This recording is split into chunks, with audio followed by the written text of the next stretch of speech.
है।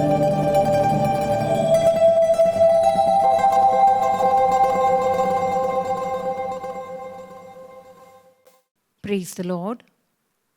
आशीर्वाद की वर्षा इस आध्यात्मिक कार्यक्रम में आप सबों का हार्दिक स्वागत है।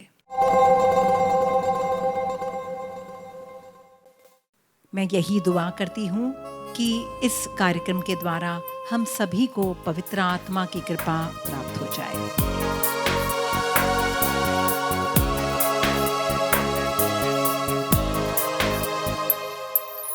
ले चल हमें तू पवित्र आत्मा यीशु के चरणों में,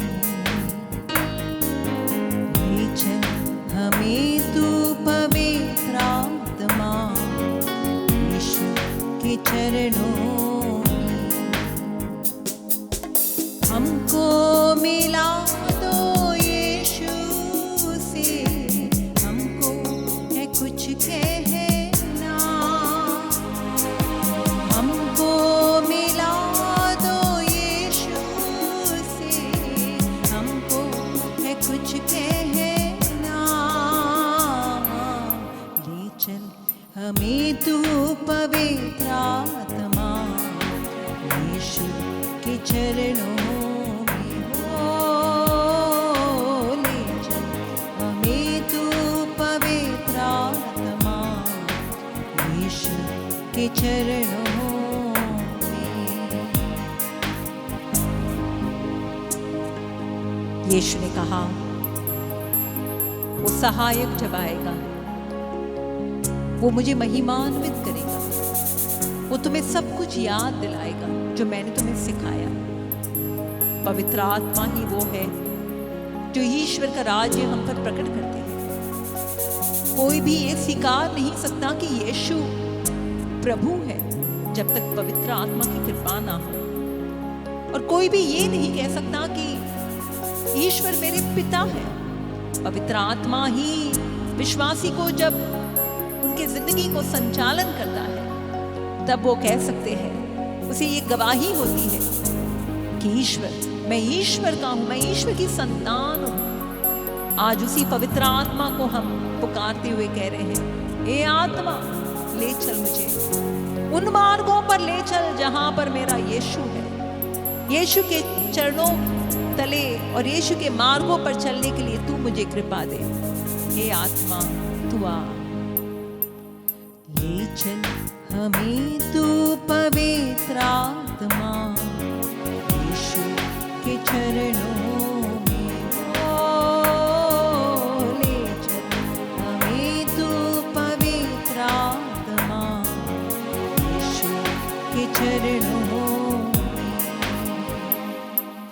हमको मिला दो यीशु से, हमको है कुछ कहना।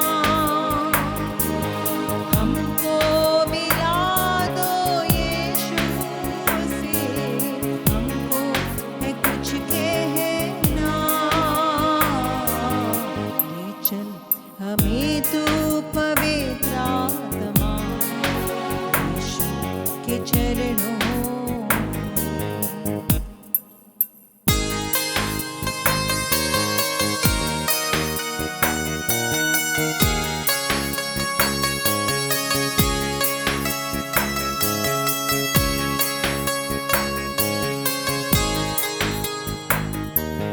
कौन सुनेगा प्रार्थना हमारी यीशु मसीह की सेवा।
है कि आज आपका हृदय बोझ से दबा है, आप दुखी हो, व्याकुल हो, आप परेशान हो, जिंदगी का बोझा ढोते ढोते आप कहीं पर हार चुके हो। ईश्वर कहता है मायूस मत हो।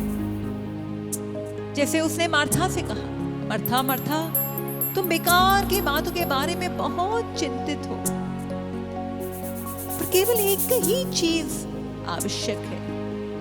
ये प्रभु यीशु के वचन है, ये हमारे मसीहा के वचन है, हमारे मुक्तिदाता के वचन है। केवल एक ही चीज आवश्यक है। मरियम ने वो उत्तम भाग चुना है और वो उससे वापस नहीं लिया जाएगा। आइए हम भी मरियम के समान प्रभु के चरणों में आए, अपने जीवन को पूर्ण रूप से उसके पास समर्पित करें, ये जानते हुए उसके पास है अनंत जीवन के वचन। अगर हम भटके हैं तो हमें मार्ग दिखाने वाला वचन देगा। अगर हम दुखी हैं, हम व्याकुल हैं, चिंतित हैं, तो हमें सांत्वना देने वाले वचन देगा। अगर हम पाप के मार्ग पर गलत गंदा जीवन बिता रहे हैं तो हमें सुधारने वाला मार्ग, क्षमा का वचन हमें बतलाएगा। आइए मरियम के समान प्रभु के पास आए।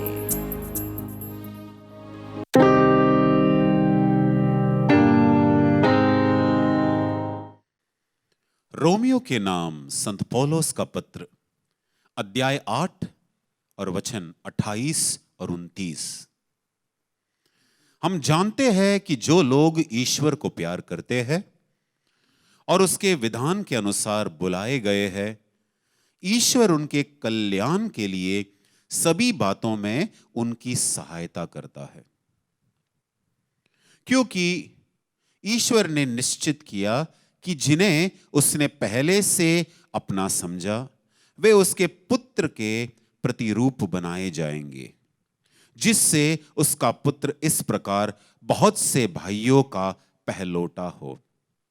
तो मेरे प्यारे भाइयों और बहनों, आज इस शाम जो वचन हम सुनने वाले हैं, जिस पर हम मनन चिंतन करने वाले हैं, ये रोमियो के नाम संत पौलुस का पत्र अध्याय 8 से लिया गया है। सब मेरी भलाई के लिए, सब मेरी भलाई के लिए। हम बहुत कम लोगों को यह कहते हुए सुनते हैं कि जो कुछ मेरे जीवन में हो रहा है वो मेरे भलाई के लिए है, सब मेरी भलाई के लिए।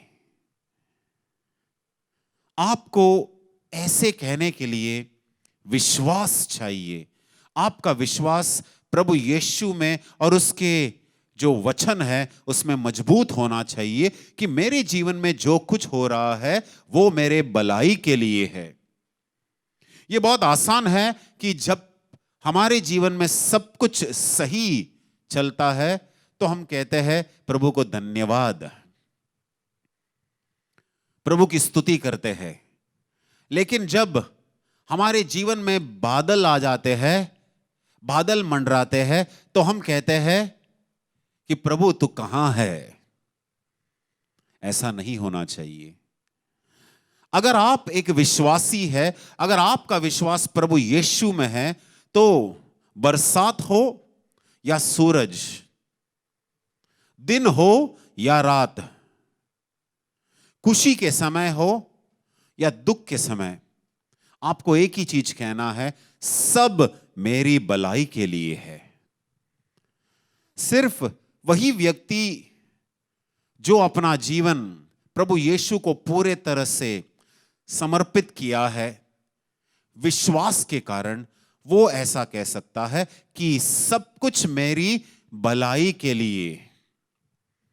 जब सब कुछ अच्छा होता है वो उस समय भी सीखता है, और जब कुछ उसके जीवन में कठिन चलता है तो उस कठिनाई में भी वो कुछ सीखता है। हालेलुया। और ये जो हम कहते हैं सब कुछ मेरे भलाई के लिए है, ये विश्वास पर आधारित एक कथन है। ये विश्वास के साथ जुड़ा हुआ एक कथन है, सब कुछ मेरे भलाई के लिए। जो कुछ भी होता है, चाहे अच्छा हो जाए या बुरा, वो मेरे भले के लिए है। विश्वास के बिना ऐसा कहना नामुमकिन है।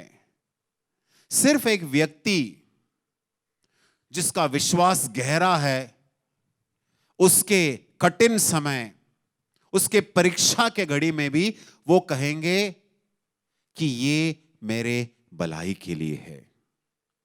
मेरे यीशु के साथ रिश्ता है और इसलिए मैं ये कह सकता हूं कि जो कुछ हो रहा है वो मेरे भलाई के लिए है। अगर मैं परीक्षा में पास हुआ, मेरे भलाई के लिए है। अगर मैं परीक्षा में फेल हुआ, नापास हुआ, तो वो भी मेरे भलाई के लिए है, क्योंकि लिए उस नापास होने से भी मैं कुछ सीख सकता हूं कि मुझ में क्या कमी है। सिर्फ एक व्यक्ति जिसका विश्वास प्रभु यीशु में गहरा है, वो कह सकता है कि मैं प्रभु को धन्यवाद दूंगा, हर समय धन्यवाद दूंगा।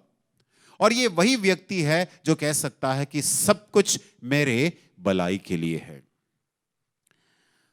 मेरे प्यारे भाइयों और बहनों, बाइबल में एक ऐसा शख्स है जो मुझे बहुत पसंद है। पुराने नियम उत्पत्ति ग्रंथ से लिया गया, अध्याय 39 से आगे हम एक व्यक्ति के बारे में सुनते हैं। मुझे बहुत पसंद है उस व्यक्ति का जो चरित्र है, कैरेक्टर, और बहुत कुछ सीखने को मिलता है। और मेरे प्यारे भाइयों और बहनों, हम यूसुफ को देखते हैं, जिसे हम जोसेफ भी कहते हैं। हम उसके जीवन में ऐसे 3 भाग देखते हैं, 3 भाग। एक है घड़ा, एक है गड्ढे में गिरा हुआ व्यक्ति, दूसरा है जेल में पड़ा हुआ व्यक्ति, और तीसरा है ऐसा व्यक्ति जो महल में पल रहा है और जिसके पास अधिकार है। हाँ मेरे प्यारे भाइयों और बहनों, हम उसके जीवन के 3 अलग अलग जो है क्षेत्र देखेंगे, 3 अलग अलग समय देखेंगे। पहला, जब वो गड्ढे में गिरा हुआ है। दूसरा, जब वो जेल में है। और तीसरा, जब वो महल में है और अधिकार में है। ये 3 समय जो है एक ही व्यक्ति के जीवन के अलग अलग भाग है। और मेरे प्यारे भाइयों और बहनों, जब हम यूसुफ के बारे में मनन चिंतन करते हैं तो सिर्फ हम यूसुफ को ना देखें, हम अपने जीवन में भी झांक कर देखें, क्योंकि लिए हमारे जीवन में भी कई बार ऐसे समय आते हैं जब हम गड्ढे में पड़े हुए होते हैं। ऐसे कई बार समय आते हैं जब हम जेल में बंद हुआ रहता है। सच्चा जेल नहीं, हमारे खुद के बुरे आदतों की जेल, हमारे दुख का जेल, जिससे हम बाहर नहीं निकल पाते। और तीसरा जो है महल, ओहदा, यहां तक पहुंचा है। तो मेरे प्यारे भाइयों और बहनों, यूसुफ के जीवन से हमें बहुत कुछ सीखने को मिलता है। इसीलिए यूसुफ का उदाहरण लिया है। ईश्वर ने उसे सभी कठिनाइयों से गुजरने की मौका दी। और कई लोग पूछते हैं कि क्या ईश्वर इतना कठोर है कि उस 17 साल के लड़के को पहले गड्ढे में गिरने दिया, फिर उसके बाद गलत इल्जाम से उसे जेल में रुकना पड़ा? नहीं मेरे प्यारे भाइयों और बहनों, जब कभी ईश्वर हमें कोई बड़े कार्य के लिए चुनते हैं तो वो चाहता है कि हम उस कार्य के लिए तैयार हो और हमारे जीवन के छोटे छोटे और दूसरे बातों से हम कुछ सीखे, ताकि वो जो बड़ा कार्य है उसमें हम सक्षम बने। हाँ मेरे प्यारे भाइयों और बहनों, यूसुफ के जीवन से बहुत कुछ हमें सीखने को मिलता है।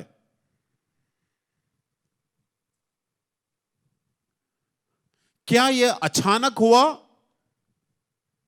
या इसमें समय लगा? यह अचानक नहीं हुआ, समय लगा। पहले वो गड्ढे में गिर गए, याद रखना, वो वहां पर मर भी सकते थे। कुछ यात्री वहां से गुजर रहे थे जो लोगों को बेचने का काम करते थे।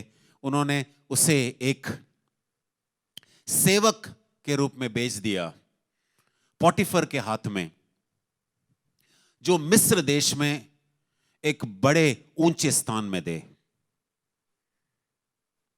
वहां पर पोटीफर की पत्नी जो है, उन पर गलत इल्जाम लगाया और उसके फलस्वरूप जो बेकसूर था उसे कसूरवार मानकर जेल में रुकना पड़ा।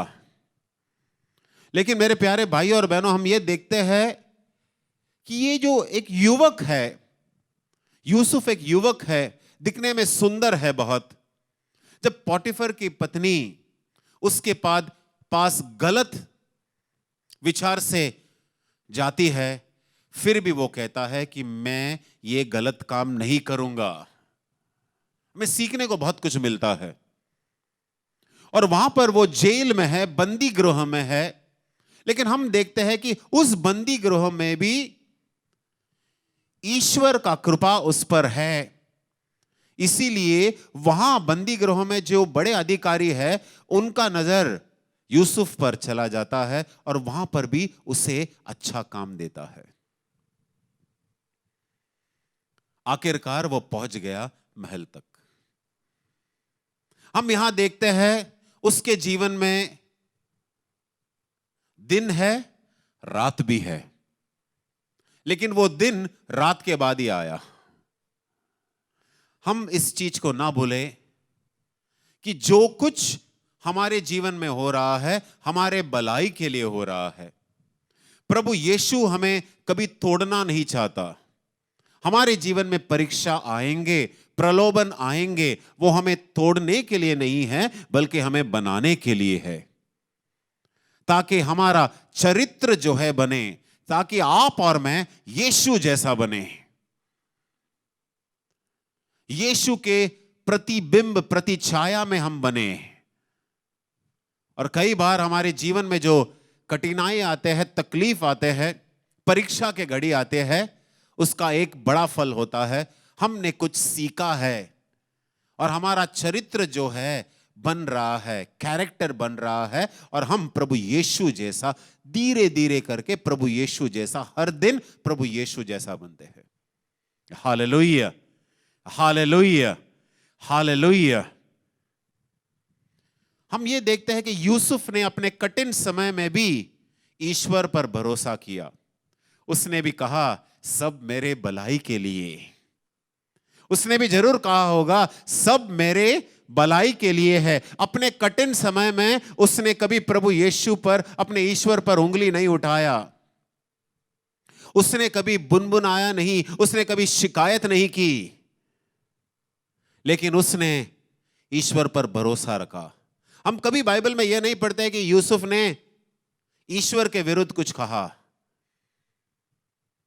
बस हम ये देखते हैं कि जब पोटीफर की पत्नी ने उसे लालच दिया कि उसके साथ पाप करे, तो उसने बस एक ही कहा, मैं कैसे ऐसा कार्य कर सकता हूं और मेरे ईश्वर के विरुद्ध पाप करे। तो मतलब यहां हम देखते हैं कि कठिन परिस्थिति में भी उन्होंने ईश्वर का हाथ नहीं छोड़ा, उसने भरोसा नहीं छोड़ा, उसका विश्वास हम देखते हैं। मेरे प्यारे भाइयों और बहनों, सब कुछ हमारे भलाई के लिए है। अगर हम ये कहेंगे कि सब कुछ हमारे भलाई के लिए है, तो दिन हो या रात, दिन हो या रात, खुशी हो या कठिन समय, हम प्रभु यीशु को हर एक परिस्थिति में धन्यवाद जरूर देंगे। और ये आता है सिर्फ एक व्यक्ति के हृदय से, जिसका विश्वास प्रभु यीशु में, ईश्वर में बहुत गहरा है। जरा दूसरे और भी देखें। दूसरे और हम ये देखते हैं कि अगर कठिन समय में हम नकारात्मक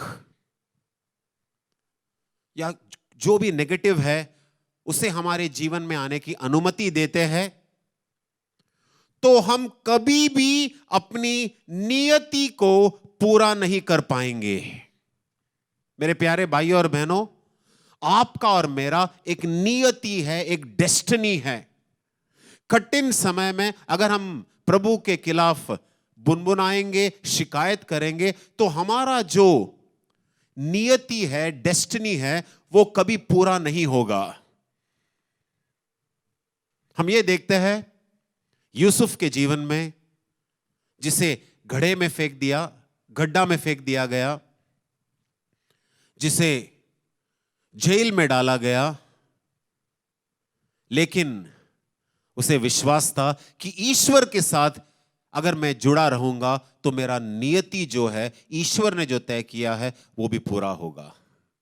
हम देखते हैं कि यूसुफ मिस्र देश में दूसरा सबसे सर्वशक्तिशाली, सर्वशक्तिमान, सर्वशक्तिशाली व्यक्ति बन गया।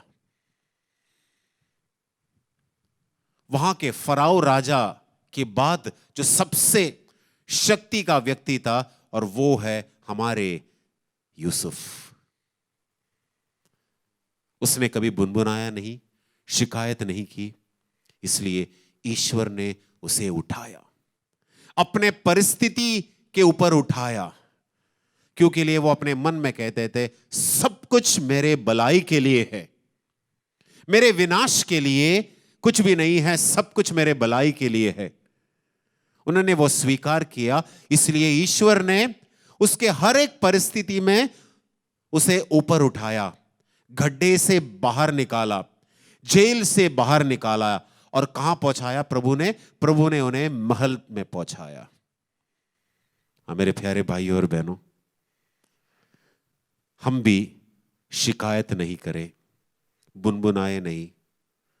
हमारे जीवन में जो दिन आता है, रात आता है, सबको स्वीकार करें और यह कहे सब मेरी भलाई के लिए।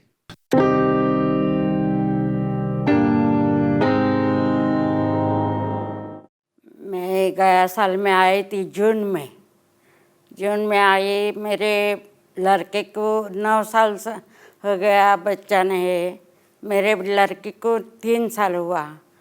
तो मैं प्रार्थना की वो लोग का वास्ते, लेकिन मेरा लड़की को लड़का हुआ, अच्छा हुआ, एकदम मज़े में है। जून में ही हुआ, गया साल में जून में आई थी, जून में हुआ।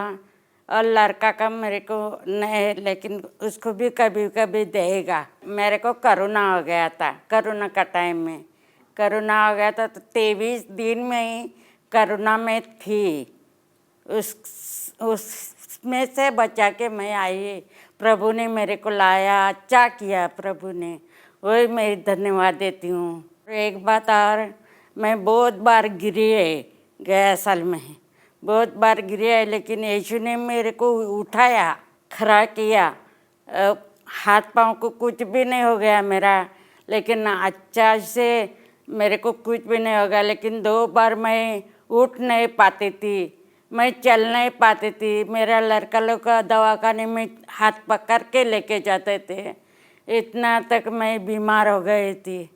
पर यीशु प्रभु मेरे साथ है। और मैं लॉकडाउन में 2 साल खाली नहीं आई, नहीं तो हर साल में आती हूँ मैं। और प्रभु मेरे को बचाता है, प्रभु मेरे को संभालता है, वो मेरे साथ में है।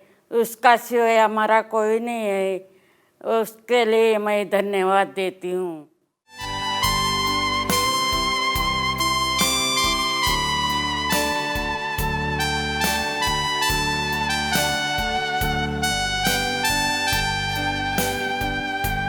पिता परमेश्वर मैं करता हूँ तेरी आराधना तेरी स्तुति। पिता परमेश्वर मैं करता हूँ तेरी आराधना तेरी स्तुति। तू मेरा जीवन सब कुछ भी तू ले तेरी आराधना तेरी स्तुति। तू मेरा जीवन सब कुछ भी तू ले तेरी आराधना तेरी खुशी। हे प्रभु यीशु मैं करता हूँ तेरी आराधना तेरी स्तुति। हे प्रभु यीशु मैं करता हूँ तेरी आराधना तेरी स्तुति। तू मेरा जीवन सब कुछ भी तू ले तेरी आराधना तेरी स्तुति। तू मेरा जीवन सब कुछ भी तू ले तेरी आराधना तेरी स्तुति। हे पावन आत्मा मैं करता हूँ तेरी आराधना तेरी स्तुति। हे पावन आत्मा मैं करता हूँ तेरी आराधना तेरी स्तुति। तू मेरा जीवन सब कुछ भी तू ले तेरी आराधना तेरी स्तुति। तू मेरा जीवन हालेलुया, सब कुछ भी हालेलुया, तू ले हालेलुया। तेरी अब्बा पिता की स्तुति हो, प्रभु यीशु की स्तुति हो, पवित्र आत्मा की स्तुति हो। मेरे प्यारे भाइयों और बहनों, सब कुछ भलाई में बदल देने वाले प्रभु यीशु के सामने हम बैठे हैं। कोई घुटने टेके है, कोई खड़े है, लेकिन हमें दिल से अपने पूरे हृदय से इस प्रभु के सामने आना है। आराधना जो है सिर्फ हम अपने हाथ पैर या अपने जबान से नहीं करते, आराधना जो है हम अपने हृदय से भी करते हैं। और सबसे जरूरी बात है कि हम हृदय से आराधना करना सीखें। सब कुछ भलाई में बदलने वाले प्रभु यीशु की हम आराधना करें। आज हमने जो वचन सुना कि प्रभु यीशु हमारे दिन और रात, सुबह और शाम, जीवन में अच्छे घड़ी और जो बुरी घड़ी है, सब हमारे भलाई के लिए बदल देते हैं। आइए हम उस प्रभु की आराधना करें। हो सकता है कि इसके पहले जब कभी हमारे जीवन में दुख आए, तकलीफ आए, हमने कभी प्रभु को धन्यवाद नहीं दिया। हम बहुत तकलीफ में थे जरूर, लेकिन धन्यवाद करना भूल गए। क्योंकि हमें याद रखना है कि हमारे प्रभु यीशु ऐसे घड़ी भी हमारे भलाई के लिए इस्तेमाल करते हैं। ये वही प्रभु यीशु है जो आपको और मुझको उसके जैसे बनाना चाहता है, चरित्र, कैरेक्टर। और ये वही प्रभु यीशु है जो चाहते हैं कि हमारा कोई नियति या डेस्टिनी जो है वो पूरा हो। मेरे प्यारे भाइयों और बहनों, हो सकता है कि हमने बहुत बुनबुनाया हो, शिकायत किया हो जब हमारे जीवन में दुख और तकलीफ आए, लेकिन हम बहुत कुछ सीखते हैं वचन के द्वारा कि ऐसे घड़ी में भी हमें प्रभु यीशु, हमें हमारे ईश्वर को धन्यवाद देना है। उसे कभी नहीं भूलना है। वो हमारे कठिन परिस्थिति को भी हमारे भलाई में बदल देने वाले प्रभु है। मेरे प्यारे भाइयों और बहनों, ये आराधना का समय है। ये वो समय है जब प्रभु यीशु, हम जहां कहां पर भी हो, प्रभु यीशु आकर हमें स्पर्श करते हैं। इसीलिए पूरे तरह से आपको समर्पण करने का यह समय है। अपने आप को समर्पण करना, अपने परिवार को समर्पण करना, क्योंकि लिए इस समर्पण के समय में प्रभु यीशु अपने आशीष जो है आप पर, आपके परिवार पर, आप जिसके लिए भी प्रार्थना कर रहे हैं, प्रभु यीशु भरपूर मात्रा में ये आशीष बरसाते हैं। जब हम अपने दिल से आराधना करते हैं, अपने अच्छे समय के लिए, अपने बुरे समय के लिए हम प्रभु यीशु की आराधना करते हैं, जब हम स्वीकार करते हैं कि वो सब कुछ मेरे भलाई में बदल देने वाला प्रभु है, तो प्रभु यीशु जो है दिल खोलकर हमें आशीष के ऊपर आशीष देता है। हाँ मेरे प्यारे भाइयों और बहनों, जीवन में हम बहुत कुछ सीखते हैं। हम ये भी सीखते हैं कि सिर्फ अच्छा जब होता है, सिर्फ तब नहीं, बल्कि जब हम कठिनाइयों से गुजरते हैं, वो भी प्रभु यीशु हमारे भलाई के लिए उपयोग करते हैं। तो इस समय हमें करना क्या है? अपने दिल खोलकर विश्वास में, देखो विश्वास के बिना आप ईश्वर के, हमारे प्रभु यीशु की आराधना कर ही नहीं सकते। प्रभु यीशु रोटी रूपी प्रभु है। रोटी के रूप में प्रभु यीशु हमारे सामने है, इस वेदी पर उपस्थित है। और ये हमारा बड़ा भाग्य है, क्योंकि हम सिर्फ अकेले नहीं हैं। हम जहां कहां पर भी है, वहां स्वर्गदूत मौजूद है। मैं तो देख नहीं सकता, लेकिन मैं विश्वास करता हूं कि यहां प्रभु यीशु के इर्द गिर्द जो है स्वर्गदूत है, संत उपस्थित है। और ये आशीष का समय है, ये आराधना का समय जो है आशीष का समय है। तो आइए मेरे प्यारे भाइयों और बहनों, हमारे जीवन में जो कुछ बुरा हुआ है हमारे साथ, जो कुछ गलत हुआ है हमारे साथ, आइए हम सबको, वो जो कुछ हमारे साथ बुरा हुआ है, सबको प्रभु यीशु के चरणों में समर्पण करे और प्रभु यीशु से यह प्रार्थना करे कि प्रभु यीशु, जो मेरे जीवन में कठिन हुआ है, जो गलत हुआ है, तू उसे मेरे भलाई के लिए उपयोग कर, उसे मेरे भलाई में बदल दे प्रभु यीशु। हाँ मेरे प्यारे भाइयों और बहनों, आपने आज वचन में सुना कि कैसे सब कुछ हमारे भलाई के लिए होता है। और मुझे यह विश्वास है कि पवित्र आत्मा ने आप सबको स्पर्श किया है, आपके बुद्धि को खोल दिया है, हृदय को खोल दिया है कि आप समझे कि आपके जीवन में जो गलत भी हो रहा था आपके साथ, वो भी आपके भलाई के लिए है। हमने पुराने नियम यूसुफ के बारे में सुना। जो यूसुफ पहले गड्ढे में थे, फिर बंदी गृह में, और उसके बाद वो पहुंच गए महल में।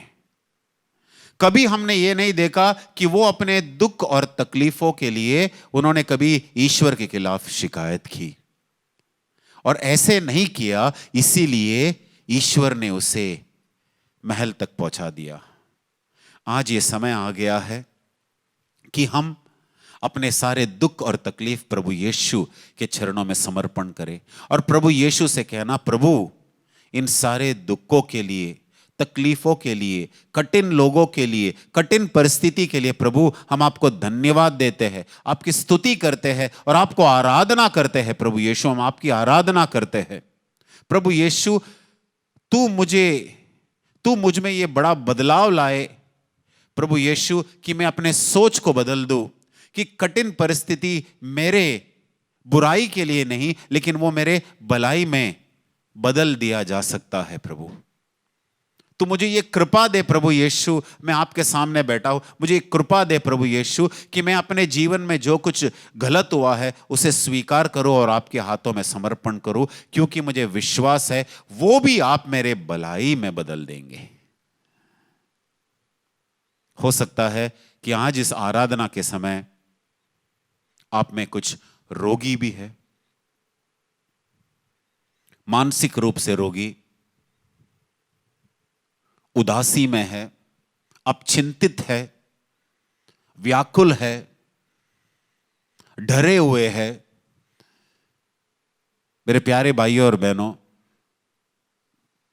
सबको प्रभु यीशु के सामने आपको समर्पण करना है। आपके उदासी, आपके चिंता, आपको जो डर लगता है, आपको लगता है कि आप में जो आदत है वो बुरी आदत है, पाप भरी आदत है, व्यसन है, वो सारे बुरे आदतों को प्रभु यीशु के सामने समर्पण करना और प्रभु यीशु से कहना, प्रभु यीशु, इसके पहले अगस्तिन को भी आपने स्पर्श किया और आपने संत बनाया। मैं एक पापी आपके सामने घुटना टेका हूं प्रभु, तू भी मुझे एक संत बना दे, तू मेरे हृदय को बदल दे प्रभु यीशु। और मुझे विश्वास है मेरे प्यारे भाई और बहनों, ये इस आराधना के समय में प्रभु यीशु आपको स्पर्श जरूर करेगा और ये आशीष का समय है। हो सकता है कि आप में, आपके परिवार में फूट है, रिश्ता ठीक से नहीं चल रही, आपके परिवार को प्रभु यीशु के चरणों में समर्पण करना जरूर। आपके बच्चे आपके नहीं सुनते, आर्थिक समस्या है, नौकरी चली गई है, इन सारे समस्याओं को प्रभु यीशु के चरणों में समर्पण करना, ये आराधना का समय है, चिन्ह और चमत्कार का समय है। और हमारा यही प्रार्थना है कि जब प्रभु यीशु इस समय हमारे जीवन में जो कार्य कर रहा है, प्रभु यीशु की महिमा हो, जरूर ऐसा होगा, प्रभु यीशु की महिमा जरूर होगा। आपको यह विश्वास करना है कि इस आराधना के समय ये जो कार्यक्रम शुरुआत से लेकर अब तक जिसमें आपने भाग लिया है, पूरे मन से भाग लिया है, सिर्फ आपने नहीं, आपने कई अनेकों को ये लिंक फॉरवर्ड किया और कहा है कि आइए हम प्रभु यीशु के साथ 1 घंटे का जो समय है, 45 मिनट का जो समय है, उस समय प्रभु यीशु के साथ बिताए। और मेरे प्यारे भाइयों और बहनों, आज जो वचन सुना है, आज जो आपने स्तुति किया है प्रभु को, इससे आपको आशीर्वाद मिला ही है, यह आपको विश्वास करना है। अगर आपका रिश्ता ईश्वर के साथ सही नहीं है, आप प्रार्थना नहीं कर पाते, बाइबल नहीं पढ़ पाते, आप चर्च नहीं जा पाते, तो आपके इस समस्या को प्रभु यीशु के चरणों में रख देना। ये आश्चर्य का समय है, चिन्ह और चमत्कार का समय है। प्रभु यीशु आपको जरूर स्पर्श करेगा और आपको विश्वास करना है कि आपको प्रभु यीशु स्पर्श कर रहा है। आपके कमरे में प्रभु यीशु आकर आपको स्पर्श कर रहा है। हो सकता है कि आपके परिवार के कोई सदस्य अस्पताल में है, उस अस्पताल में जाकर प्रभु यीशु उन्हें स्पर्श कर रहा है। हो सकता है कि आपके बच्चे गलत रिश्ते में है, आपके सुनते नहीं, प्रभु यीशु का जो हाथ है उन पर है, रखा हुआ है और प्रभु यीशु ने स्पर्श कर रहा है। मेरे प्यारे भाइयों और बहनों, इस आराधना के समय अब प्रभु यीशु से अपने दुख, अपने तकलीफ, आप जो कुछ कहना चाहते हैं, आप प्रभु यीशु से कह सकते हैं। भला दूसरा व्यक्ति आपके दुख और तकलीफ नहीं सुने, लेकिन प्रभु यीशु जरूर सुनेगा। और मुझे विश्वास है मेरे प्यारे भाइयों और बहनों, शुरुआत से लेकर अब तक आपने जो इस कार्यक्रम में भाग लिया है, आपको ढेर सारे आशीष प्रभु यीशु ने दिया है। आइए हम सब अपना घुटना टेके, अब जहां कहां पर भी हो, और हम प्रभु यीशु से जो अंतिम आशीर्वाद है उसे स्वीकार करें और विश्वास करना कि प्रभु यीशु ने आपको और आपके परिवार को, आप जिसके लिए भी प्रार्थना कर रहे हैं, सबको प्रभु यीशु ने स्पर्श किया है, ये विश्वास करना। आइए हम प्रभु यीशु से आशीष पाएं।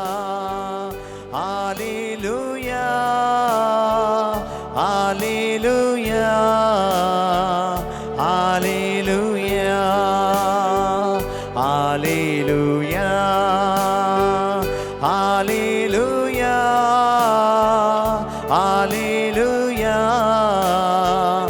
हालेलुया